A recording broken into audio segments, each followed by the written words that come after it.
Hello दोस्तों, नमस्कार। आज की क्लास में हम डिस्कस करेंगे एक बार फिर से translation, Hindi to English translation का ये वीडियो है जो द हिंदू न्यूज़पेपर हम लोग गो थ्रू करते हैं मंडे टू फ्राइडे। उसमें हम देखते हैं कि कैसे इंग्लिश टू हिंदी ट्रांसलेशन किया जा सकता है और यहाँ पे हम सीखेंगे कैसे हिंदी टू इंग्लिश ट्रांसलेशन हो सकता है। तो पहला काम आपको यही करना है। सबसे पहली बात तो इसका जो PDF है वो मैंने उपलब्ध करवा दिया था मॉर्निंग में ही टेलीग्राम चैनल पर। वहाँ से आप PDF लेकर खुद से सॉल्व करेंगे अगर क्वेश्चंस को, उसके बाद ये वीडियो देखेंगे ज़्यादा समझ में आएगा। अदरवाइज़ अगर आप फिर भी पहली बार देख रहे हो तो इस वीडियो को पॉज करो, पहले खुद से बना के देखो और उसके बाद मैं बनाता हूँ, मिलाना अपना कि कहाँ तक सही हो। देखिए, यह एक प्रसिद्ध कहावत है। अब यह के लिए दिस लगा सकते हो, इट लगा सकते हो। अब मैं आपको बता दूं दोनों में थोड़ा सा डिफरेंस है। अगर इट लगाते हो इसका मतलब है कि इस कहावत को आपने पहले कहीं लिखा होगा। जैसे मान लीजिए कोई भी एक कहावत है, उस कहावत को आपने पहले कहीं लिखा होगा, उसके बाद उसके लिए लगा रहे हो तो प्रोनाउन लगेगा थर्ड पर्सन, इट लगाना चाहिए फिर। तो इट, यहां तक का पार्ट बना रहा हूं केवल, यह है एक प्रसिद्ध कहावत है। ये तो सिंपल ही है। इट की वर्ब लगाओ, है तो इज। कहावत के लिए आपको दे रखा है क्या? कहावत के लिए आपको एक एडजेक्टिव दे रखा है प्रसिद्ध। कहावत को बोलते हैं प्रोवर्ब या सेइंग। तो इट इज अ फेमस, प्रसिद्ध कहावत, तो आ जाएगा प्रोवर्ब या सेइंग। प्रोवर्ब भी कह सकते हो, सेइंग भी कह सकते हो। जिसका अर्थ है, ये जिसका का संबंध किससे है वो देखो, तो इसका संबंध है इस कहावत से, तो इसका आ जाएगा विच मीन्स, अर्थ है विच मीन्स। और आगे दे रखा है कि, ये कंजंक्शन है तो लगा दिया हमने दैट। अब यहां से शुरू करेंगे। कुछ होने के पीछे हमेशा एक कारण होता है, केवल इतना ही देखो, क्योंकि ये तो फिर से कंजंक्शन आ गया। कंजंक्शन जोड़ता है दो अलग अलग उपवाक्यों को। तो एक उपवाक्य में हम चर्चा करें कि कुछ होने के पीछे हमेशा एक कारण होता है। अगर आप ध्यान से देखेंगे तो यहाँ पे जो सब्जेक्ट है, सब्जेक्ट मतलब जिसको देखकर वर्ब लगती है, वो कौन सा शब्द है? कारण। और इसकी वर्ब है ये वाला, होता है ना। तो कारण के लिए सीधा लगा सकते हो रीजन, है ना। तो लेकिन एक कारण, ए रीजन इज, फिर आपको देयर लगाना पड़ेगा, या फिर एक डमी सब्जेक्ट ले लो जिसमें सब्जेक्ट आपको क्लियर नहीं हो, वहां पे एक डमी सब्जेक्ट ले सकते हो, देयर, देयर इज। अब ये इज लगा रीजन के लिए, रीजन चूंकि सिंगुलर है, इन्वर्जन लगता है इसमें। देयर इज हमेशा, always, there is always a reason. तो हमेशा एक कारण होता है। याद रखेंगे दो चीजें, रीजन जो है इसके साथ में हम अगर प्रेपोजिशन लगाते हैं तो फॉर लगता है, और अगर कारण के लिए कोज लगाते हो तो इसके साथ में लगता है ओ। तो रीजन है तो फॉर लगेगा। रीजन किसका है? कुछ घटित होने के पीछे, कुछ होने के पीछे।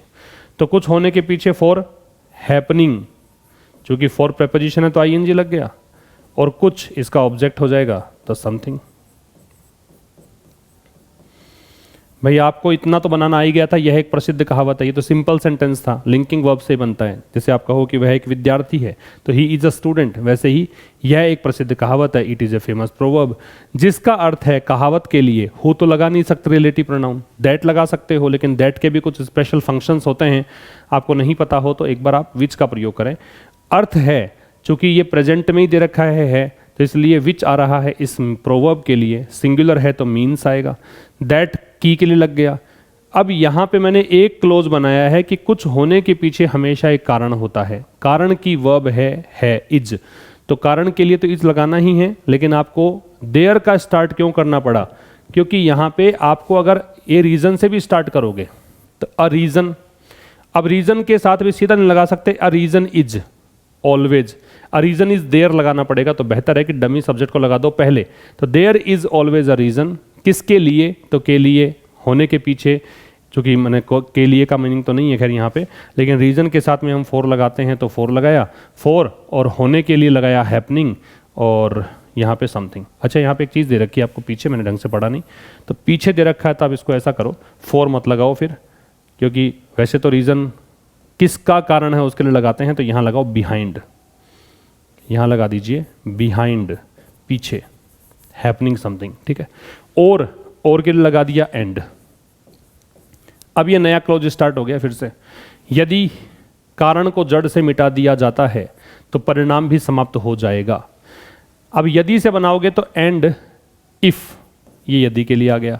अब इसका सब्जेक्ट देखो यहां तक, क्योंकि ये एक क्लोज है और तो है, ये कंजंक्शन है, आगे दूसरा वाक्य बनेगा। तो पहले ये बनाएं, यदि कारण को जड़ से मिटा दिया जाता है। अगर मैं आपसे पूछूं कि जड़ से मिटाने वाला कौन है यहाँ पे, तो आप कहोगे कि कोई डूअर नहीं है। अगर काम करने वाला नहीं होता है तो वाक्य पैसिव का होता है। याद रखना, ये पिछले क्लास में बताया था मैंने, अगर मैन वर्ब से पहले कोई काम करने वाला नहीं होता है तो इसका मतलब वाक्य होता है पैसिव का, और काम करने वाला होता है तो वाक्य होता है एक्टिव का। ये बात ध्यान रखनी है आपको। तो यहाँ चूंकि पैसिव का वाक्य है तो पैसिव में जो ऑब्जेक्ट होता है वो सब्जेक्ट बनता है, मतलब किसको देखकर क्रिया लग रही है वो देख लो। यदि कारण को जड़ से मिटा दिया जाए तो कारण को मिटाना है, तो कारण के लिए रीजन, चूंकि यहां वाला रीजन की बात ही कर रहे हो, तो इफ द रीजन मिटा दिया जाता है, ता है, ते है, ती है, जहां लगता है क्रिया के बाद में वहां लगता है प्रेजेंट सिंपल, है ना, प्रेजेंट इंडेफिनिट। और चूंकि पैसिव है तो प्रेजेंट इंडेफिनिट का पैसिव क्या बनता है, इज एम आर। ये बताया था मैंने पहले भी। V1 या V1 के साथ S या ES का जो पैसिव है वो क्या बनता है, इज एम या आर। V1 या V1 के साथ S और ES का passive is am are. Reason है तो लगेगा इज। यदि कारण को जड़ से मिटा दिया, जड़ से मिटाने के लिए एक वर्ड होता है इरेडिकेट। पैसिव बनाते हो तो बन जाएगा eradicated. If the reason is eradicated, तो के लिए लगा दो कॉमा या फिर लगाओ देन। हमेशा ध्यान रखें, तो के लिए या तो लगाते हैं कॉमा या लगाते हैं देन। देन कौन सा, THEN। THAN जो होता है वो तुलना करने के लिए आता है, THEN आएगा तो परिणाम भी समाप्त हो जाएगा। इसमें देखो सब्जेक्ट क्या है, परिणाम। तो चूंकि जब रीजन को निश्चित माना है तो रिजल्ट को भी निश्चित मानो। द रिजल्ट, दे लगा दिया। हो जाएगा, जब किसी वर्ब के एंड में गा गेगी आएगा तो विल और शैल आएगा। The result will. भी दे रखा है तो ऑल्सो का प्रयोग आपको बताया हुआ है, जब हम अखबार पढ़ते हैं वहाँ बताता रहता हूँ आपको। मैन वर्ब से पहले करते हैं या सेंटेंस से पहले करते हैं तो द रिजल्ट विल ऑल्सो, अब मैन वर्ब आएगी। समाप्त होने के लिए क्या आ जाएगा, come to an end. Come to an end, ठीक है। कम टू एन एंड का मतलब समाप्त हो जाना। तो चूंकि मैन वर्ब से पहले ऑल्सो आता तो ऑल्सो लगा दिया। एक बार फिर से पढ़ के देखना है कि क्या यही मतलब है। It is a famous proverb, यह एक प्रसिद्ध कहावत है जिसका अर्थ है विच मीन्स कि हमेशा एक कारण होता है। अगर कारण किसी चीज का है तो रीजन के साथ फोर लगेगा। ये कह रहा है उसके पीछे, तो बिहाइंड हैपनिंग समथिंग। और के लिए एंड लगाया। यदि कारण को जड़ से उखाड़ दिया जाता है, जड़ से मिटा दिया जाता है तो ये पैसिव है। तो if the reason is eradicated the result will also come to end, तो परिणाम भी समाप्त हो जाएगा। ठीक है। अगर आप अंग्रेजी माध्यम से हैं तो आपको एक फील आएगा कि जब मैं इसको पढ़ रहा हूं तभी मेरे से ट्रांसलेशन हो रहा है। मैं इस तरह के लॉजिक में नहीं जा रहा हूं तो भी हमारा ट्रांसलेशन सही बैठ रहा है, तो वो लॉजिक में जाना भी नहीं है। उसको आपको कोई किसी ग्रामेटिकल रूल्स की आवश्यकता भी नहीं है। अगर आप बोलने में सक्षम हैं, अंग्रेजी अच्छा बोलते हो या समझ में आपको अच्छे से आता है तो फिर सीधा ट्रांसलेशन पे जाएं, फिर आपको इतना छोटा मोटी चीज़ों की जरूरत पड़ेगी नहीं। और अगर आपको ग्रामर से, अगर हिंदी माध्यम से हो या पूरी ही प्रॉब्लम है तो ये स्ट्रेटजी अपनाओगे तो ट्रांसलेशन हो जाएगा। ठीक है। इसका स्क्रीनशॉट ले सकते हैं या फिर आप इसको नोट डाउन कर सकते हैं। दूसरा देखो, छोटा सा सेंटेंस है।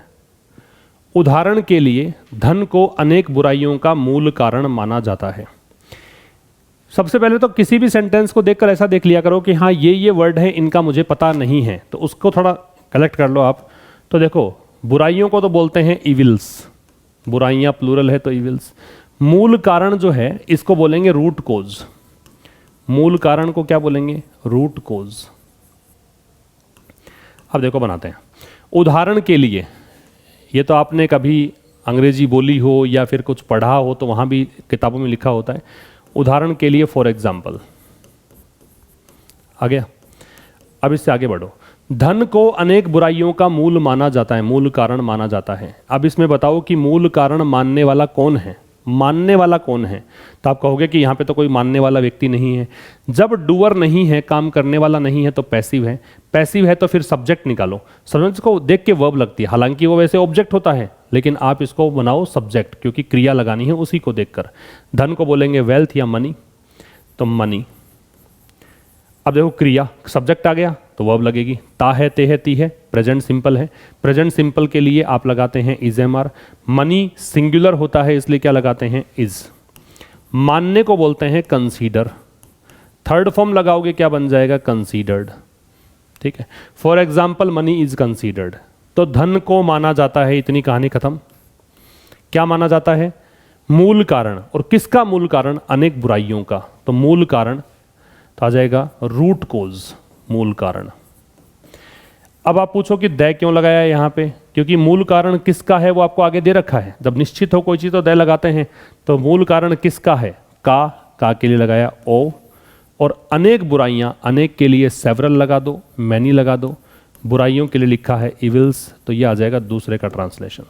For example money is considered the root cause of many evils, ये हो जाएगा दूसरे का ट्रांसलेशन। स्क्रीनशॉट ले लीजिए या फिर नोट डाउन कर लीजिए। नेक्स्ट पे आइए। आगे कह रहा है यदि पैसा नहीं होता, इसलिए यदि पैसा नहीं होता तो बुराइयां भी नहीं होती। थोड़ा ध्यान से देखेंगे तो ये कंडीशनल सेंटेंस है, और कंडीशनल सेंटेंस अगर आपने पढ़े हैं ग्रामर में तो 3 तरह के कंडीशनल सेंटेंस होते हैं, और ये दूसरे प्रकार का कंडीशनल सेंटेंस है क्योंकि ये कल्पना कर रहा है, इमेजिन कर रहा है। तो जब इमेजिन करते हो आप तो वहां पे हाइपोथेटिकल कंडीशन लगती है, दूसरी कंडीशन लगती है। तो इसलिए के लिए देयरफॉर, भाई ये जुड़ा हुआ वाक्य है सेकंड वाले से ही, इसलिए देयरफॉर या सो, है ना। तो देयरफॉर कर दो या सो कर दो।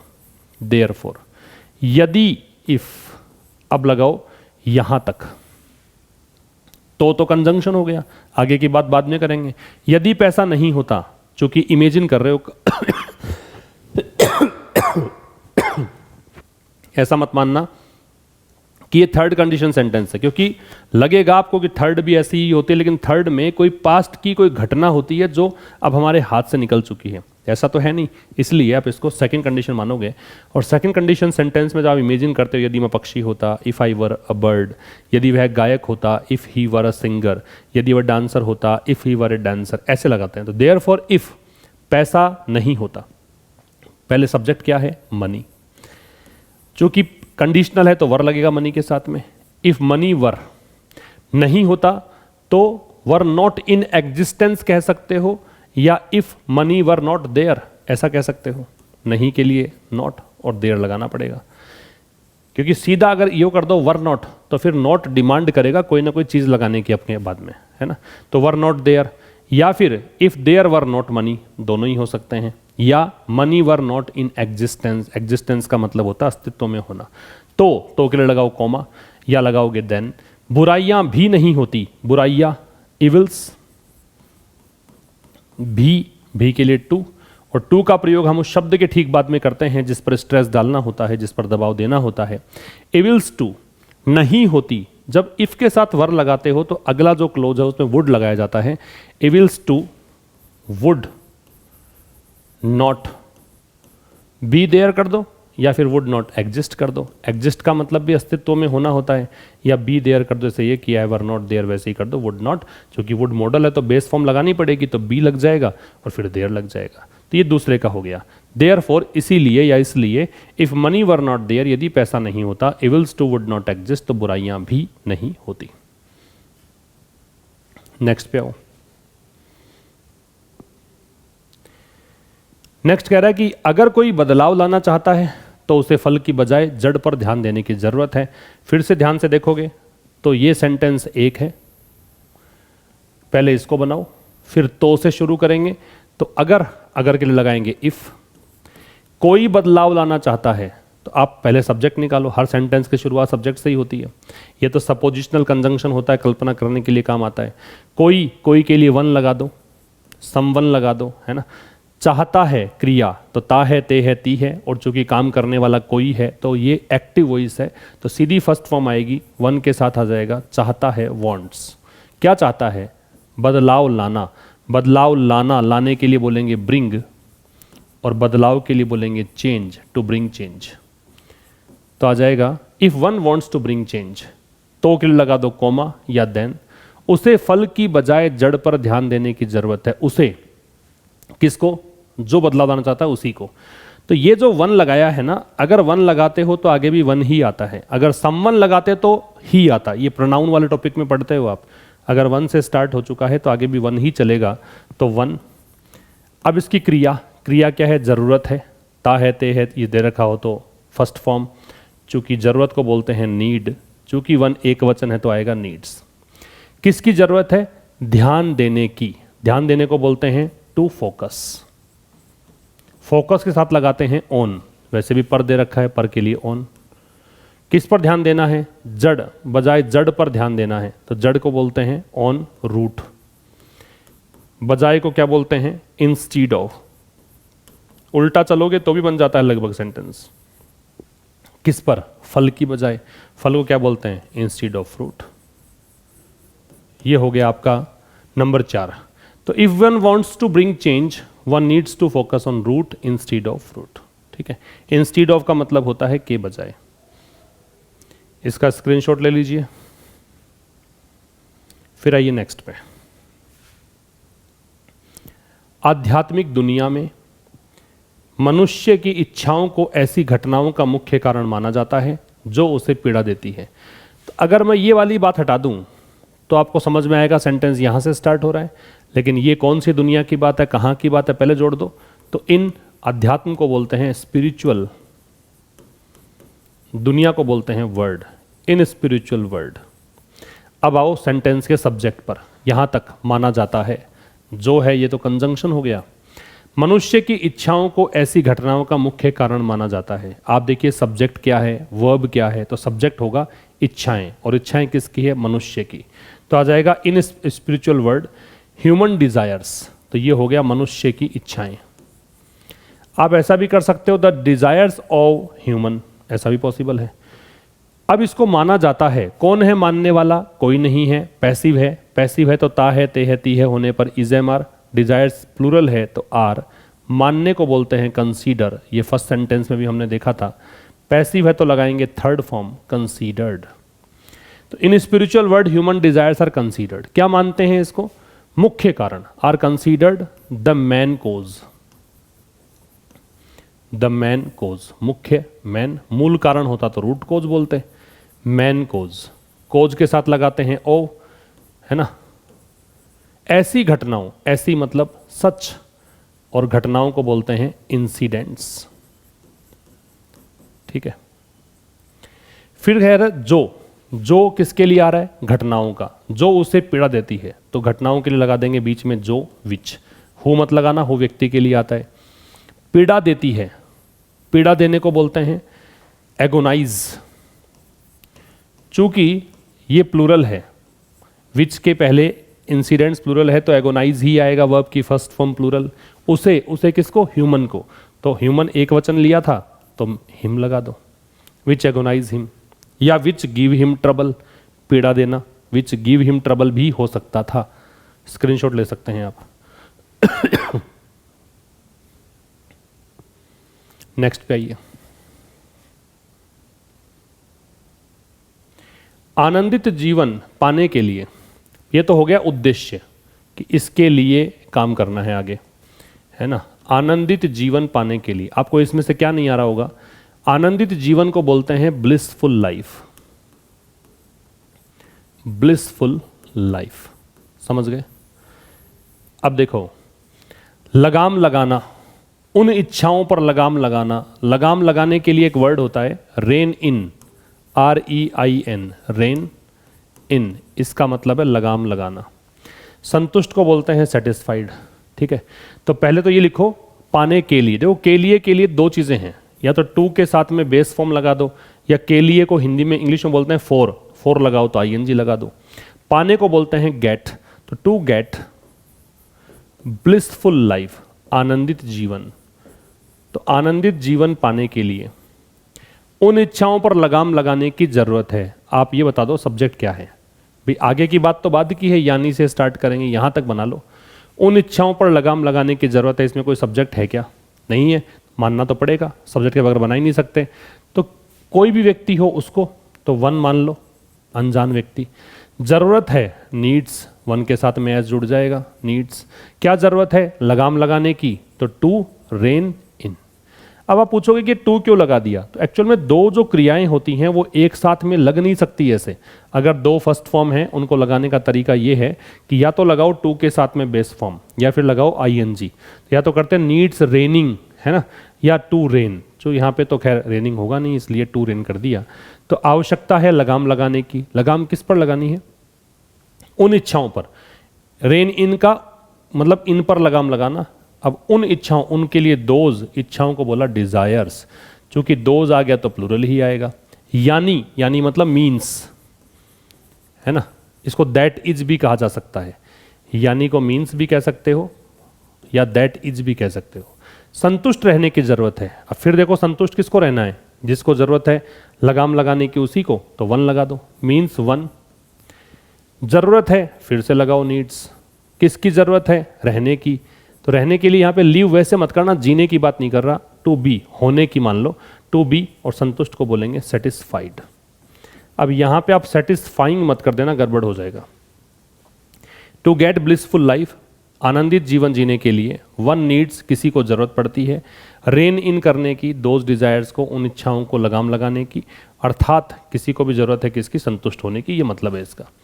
दो चीजें बता दूं, एक तो सेटिस्फाइंग होता है, ये होता है संतुष्टि प्रदान करने वाला, संतुष्टि देने वाला, सेटिस्फाइंग।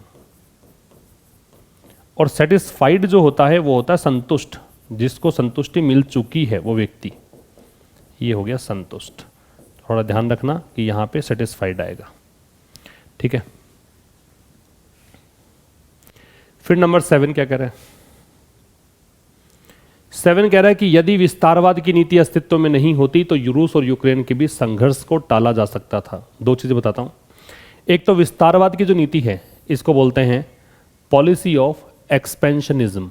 पॉलिसी नीति, किसकी नीति? तो ओ विस्तारवाद को बोलते हैं एक्सपेंशनिज्म। एक्सपेंशन का विस्तार, विस्तारवाद, एक्सपेंशनिज्म। संघर्ष को बोलते हैं कॉन्फ्लिक्ट या स्ट्रगल। टालने को बोलते हैं एवर्ट या अवॉइड। अब ध्यान से पढ़कर देखो कि ये सेंटेंस भी कंडीशनल है, क्योंकि यदि से स्टार्ट हो रहा है और दो क्लोज दे रखे हैं। और ये थर्ड कंडीशनल सेंटेंस है, क्योंकि ये घटना घट चुकी है पास्ट में, अब हम कुछ नहीं कर सकते पछताने के अलावा। तो ऐसी कोई घटना हो जो पास्ट में घटित हो चुकी है और अब हमारे पास पछताने के अलावा कोई ऑप्शन नहीं है, तो वहां पे लगाते हैं थर्ड कंडीशनल सेंटेंस। और थर्ड कंडीशन के बारे में पता होना चाहिए आपको, क्या होती है? इफ के साथ में एक तरफ लगाते हैं हैड के साथ वर्ब की थर्ड फॉर्म, तो दूसरे साइड क्या लगाते हैं? वुड हैव या फिर शुड हैव या फिर क्या लगाते हैं? कुड हैव या फिर लगाते हैं माइट हैव, और इनके साथ लगा देते हैं थर्ड फॉर्म। ये होती है थर्ड कंडीशनल सेंटेंस, शायद आपको पता हो तो। समझ रहे हो? अब देखो, यदि विस्तारवाद की नीति अस्तित्व में नहीं होती तो को छोड़ दो, पहले बनाते हैं यदि, इफ। नीति ही सब्जेक्ट है इसका, तो द पॉलिसी। अब पॉलिसी निश्चित है किसकी? एक्सपेंशनिज्म की, इसलिए मैंने दे लगा दिया। If the policy of expansionism, expansionism. अब देखिए हेड के साथ थर्ड फॉर्म लगेगी तो हेड लगाओ, नहीं के लिए नोट लगाओ। अस्तित्व में होने को बोलते हैं एग्जिस्ट, तो क्या आ जाएगा? Third form existed. फिर आ जाएगा तो के लिए आ गया कोमा। रूस और यूक्रेन के बीच संघर्ष, तो कर्ता कौन हो गया? संघर्ष। संघर्ष को बोलेंगे कॉन्फ्लिक्ट। द क्यों लगाया? क्योंकि संघर्ष किसके बीच है पता है? बिटवीन रशिया, रशिया राजधानी मतलब देश है इसलिए आर कैपिटल आएगा, एंड यूक्रेन, यूक्रेन देश है इसलिए यू कैपिटल आएगा। जो भी नाम होते हैं ना, देश का हो, कोई भी शहर का हो, कोई व्यक्ति का हो, नाम किसी का भी होता है तो कैपिटल लेटर में लगाना चाहिए। Russia and Ukraine. टाला जा सकता था, सकने के लिए क्या लगाते हैं? कुड। अब देखिए कुड के साथ लगेगा हैव। आप ये बताओ टालने वाला कौन है इसमें? इस सेंटेंस में इस संघर्ष को टालने वाला कौन है? तो आप कहोगे कोई डूअर नहीं है, कोई काम करने वाला नहीं है। जब काम करने वाला नहीं होता तो पैसिव होता है, और पैसिव जब हैव का बनाते हैं तो बीन लगता है, तो हैव बीन। और पैसिव में थर्ड फॉर्म आती है तो एवर्ट, और एवर्ट की थर्ड फॉर्म हो जाएगी एवर्टेड। तो if the policy of expansionism had not existed, तो यदि विस्तारवाद की नीति नहीं होती तो जो संघर्ष है दोनों देशों के बीच में वो टाला जा सकता था। ठीक है। नंबर 8 कह रहा उसी प्रकार, उसी प्रकार मतलब सिमिलरली कह दो या इन द सेम मैनर कह दो, है ना। आज के युवा नशे के आदी ना हो। आदी होने को बोलते हैं एडिक्टेड। आदी होना मतलब एडिक्टेड होना। नशे के लिए यूज करोगे इंटॉक्सिकेशन। इंटॉक्सिकेशन। वैसे नशाखोरी जो होती है ना, उसको हम सब्सटेंस अब्यूज भी बोलते हैं। क्या बोलते हैं? Substance abuse. इसका मतलब नशाखोरी होता है, और तो कुछ इसमें है नहीं विशेष। तो उसी प्रकार लिख दोगे सिमिलरली। समझना ध्यान से। यदि के लगा दिया इफ। अब सेंटेंस शुरू करेंगे। आज के युवा मतलब यूथ ऑफ टुडे या यंगस्टर्स ऑफ टुडे। ये तो हो गया सब्जेक्ट। आदि ना हो तो को छोड़ दो, यहां तक लेके चलो। आज के युवा नशे के आदि ना हो तो ये भी कंडीशनल सेंटेंस है, ध्यान से पढ़ लो इसको। अगर कंडीशनल सेंटेंस है तो ये थर्ड कंडीशनल सेंटेंस तो है नहीं, क्योंकि कोई पास्ट की घटना नहीं बता रहा है। तो ये बता रहा है, इमेजिन कर रहा है कि यदि ऐसा होता तो ऐसा हो जाता, यदि ऐसा नहीं होता तो ऐसा हो जाता। तो ये जब इमेजिन कर रहा है तो सेकंड कंडीशनल सेंटेंस में जाएगा, और सेकंड में जाएगा तो हाइपोथेटिकल कंडीशन है। तो देखो पहले तो लगाओ सब्जेक्ट। सब्जेक्ट क्या हो गया? युवा। इफ द यंगस्टर्स कर दो या यूथ्स कर दो। देखो यूथ का बहुवचन बन जाता है जब इसका मतलब युवा लोग हों। अगर युवावस्था हो तो यूथ ही रहेगा, यूथ्स। अब सेकंड कंडीशन सेंटेंस में क्या करते हैं? वर लगा देते हैं, सेकंड फॉर्म लगा देते हैं, है ना। तो सेकंड फॉर्म लगाओगे। सेकंड कंडीशनल सेंटेंस क्या होता है इतना पता होना चाहिए आपको। इफ के साथ सेकंड फॉर्म हो तो दूसरे साइड हम लगाते हैं वुड, कुड, माइट, और इनके साथ में बेस फॉर्म, क्योंकि ये मॉडल है तो बेस फॉर्म आती है। तो इफ द यूथ्स आदि ना हो तो सेकंड फॉर्म लगाओगे तो डिड नॉट। आदि होना गेट एडिक्टेड। गेट के साथ तो वैसे भी थर्ड फॉर्म आती है, गेट एडिक्टेड, या वर नॉट एडिक्टेड, दोनों ही सही हो जाते। तो if the youth did not get addicted तो के लिए लगा दो कोमा या लगा दो देन। स्वस्थ तरीके से अपना सामाजिक जीवन व्यतीत कर सकते हैं। कौन? युवा। युवा के लिए लग रखा है तो लगा दो दे, चूंकि प्लूरल हो गया। दे कर सकते हैं, सकने के लिए लगता है कैन, लेकिन चूंकि यहां पास्ट में जाएगा तो क्या बन जाएगा? कुड। तो दे कुड। व्यतीत करने को बोलते हैं क्या? स्पेंड। ये होगी क्रिया, हेल्पिंग वर्ब, मैन वर्ब। इसका ऑब्जेक्ट क्या स्पेंड कर सकते हैं? अपना सामाजिक। चूंकि दे है तो दे का अपना हो जाएगा देयर, और सामाजिक जीवन को बोलेंगे सोशल, और जीवन को बोलेंगे लाइफ। लेकिन चूंकि दे है, लाइफ भी ज्यादा है इनकी, इसलिए लाइफ का प्लूरल आ जाएगा lives. They could spend their social lives. कैसे? स्वस्थ तरीके से, इन हेल्दी मैनर। स्वस्थ तरीका, स्वस्थ मतलब हेल्दी मैनर, ये हो जाएगा। ठीक है, या इन हेल्दी वे कर सकते हो। यह आ जाएगा नंबर 8 का ट्रांसलेशन। एक बार फिर से पढ़ के देख लिया करो कि आपने जो बनाया है क्या कहीं कोई शब्द तो नहीं छोड़ दिया है। नेक्स्ट पे आइए। आगे कह रहा ठीक ही कहा गया है। ये मैंने पिछली बार ट्रांसलेशन करवाया तब भी बताया था। पहले यही बनाओगे, ठीक ही कहा गया है। तो कहने वाला कौन है? आप कहोगे कि यहां तो कोई काम करने वाला नहीं है। काम करने वाला नहीं है तो पैसिव है। पैसिव है तो बनाओ सब्जेक्ट किसको लोगे? कुछ है ही नहीं इसके अंदर, तो इट ले लो, है ना। और कहा गया है, जब भी आ ई ए के बाद में है लगता है तो प्रेजेंट परफेक्ट लगाते हैं। जब चुका है, चुके हैं, चुकी है, तब भी प्रेजेंट परफेक्ट लगाते हैं। आ ई ए के बाद में है तब भी प्रेजेंट परफेक्ट लगाते हैं। और पैसिव है तो प्रेजेंट परफेक्ट का पैसिव होता है हैज बीन या हैव बीन। तो इट हैज बीन, इट के साथ हैज लगेगा, हैज बीन। लेकिन ये कह रहा ठीक ही, तो ठीक के लिए एक एडवर्ब लगेगा बीच में, rightly. It has rightly been said. इस एडवर्ब ऑफ मैनर है, इसकी पोजीशन हेल्पिंग वर्ब और मैन वर्ब के बीच में होती है। It has rightly been said, ठीक ही कहा गया है। अब ये इन्वर्टेड कोमाज। जड़ें जितनी गहरी और मजबूत होती हैं, वृक्ष में उतनी ही अधिक मजबूती होती है। याद रखिए, जितनी ज्यादा गहरी, और ये कह रहा है तो इसका मतलब तुलनात्मक रूप से कह रहा है। केवल इतना ही नहीं कह रहा कि मजबूत और गहरी। जितनी गहरी मतलब जितनी ज्यादा गहरी, इसका मतलब डिग्री कंपैरेटिव लगेगी। और जितनी उतनी के लिए डिग्री कंपैरेटिव से करोगे तो बन जाएगा, कोई एक्स्ट्रा वर्ड की जरूरत नहीं है। तो क्या करोगे? जड़ें जितनी गहरी और मजबूत। गहरी को बोलते हैं डीप, कंपैरेटिव डिग्री लगाओगे तो डीपर। और के लिए एंड। मजबूत स्ट्रॉन्ग, स्ट्रॉन्गर, उतनी ही मजबूत, है ना। तो द डीपर एंड स्ट्रॉन्गर। अब आप पूछ सकते हो कि द क्यों नहीं लगाया? क्योंकि ये रूट्स के लिए आ रहा है, और रूट जो है ना एक ही ऑब्जेक्ट है, इसलिए द 2 बार नहीं लगेगा। 2 बार लगने का मतलब 2 अलग अलग चीजों के लिए आता है, तब लगता है। The deeper and stronger are the roots. जितनी ज़्यादा गहरी जड़ें हैं उतनी ही अधिक, तो वैसे ही आप उतना जितने के लगाना नहीं है, सीधी कंपेरेटिव डिग्री लगाओ। द मोर रोबस्टनेस, मजबूती को बोलते हैं रोबस्टनेस, तो मोर रोबस्टनेस क्या किसकी पेड़ की होती है? The more robustness the tree has, या अ ट्री हैज़ कर दो, कोई भी पेड़ हो, अ ट्री हैज़। अब ये हैज इसलिए लगाया है क्योंकि मजबूती वो रखता होगा, मजबूती होती होगी उसमें, इस कारण से हैज, और कोई क्रिया तो है नहीं, तो the more robustness a tree has. तो यहाँ पे उतना जितना के लिए फंस नहीं जाना है कहीं पर भी कि आपको कुछ एज या फिर ऐसा कुछ लगाओगे। आप खुद से बनाते तो शायद गलती कर बैठते, एज का प्रयोग करते, और एज के बीच में याद रखना है डिग्री लगानी होती है हमेशा पॉजिटिव। तो ये ऑप्शन तो वैसे ही कट जाएगा क्योंकि कंपेरेटिव डिग्री लगानी थी आपको इसमें। एज की भी डिग्री कौन सी आती है? पॉजिटिव। और रोबस्टनेस का मतलब होता है मजबूती। अब इसको पढ़कर देख लो, ठीक ही कहा गया है। It has rightly been said the deeper and stronger are the roots, जितनी ज़्यादा गहरी और मजबूत जड़ें होंगी।